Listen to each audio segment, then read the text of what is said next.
యేసుక్రీస్తు ప్రభువునందు విశ్వాసం ఉంచిన వారందరూ ఎవరు? అబ్రహాము యొక్క సంతానం. అవునా కదండి? అబ్రహాము సంతానం అయ్యుండి వారి హృదయంలో ఏమి లేదంట? ఏమి లేదు వారి హృదయంలో? వాక్యం లేదు. ప్రభు చెప్పే మాట అది. అంటే ఏంటి అర్థము? మీరు దేవుని బిడ్డలే, నా రక్తం చేత విమోచించబడిన వారే, అయినప్పటికీ మీ హృదయంలో ఏమి లేదు? వాక్యం లేదు. ఇప్పుడు వాక్యం లేని దానిని బట్టి మీరు ఏం చేస్తున్నారు? ఏం చేస్తున్నారంట? చదవండి, కంటిన్యూ చేయండి సిస్టర్. అది ఏదంటండి?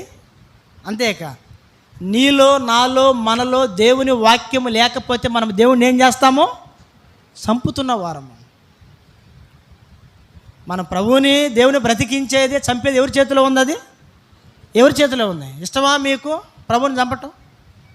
ఏమండి చెప్పండి, ఇష్టమా ప్రభువుని చంపటం? ఇష్టమా? పాపముల చేత, అపరాధముల చేత సచ్చి నశించి నరకానికి పోల్సిన వారమైనటువంటి మనలను యేసు క్రీస్తు ప్రభువారు క్రీస్తులో, తండ్రి అయిన దేవుడు క్రీస్తుతో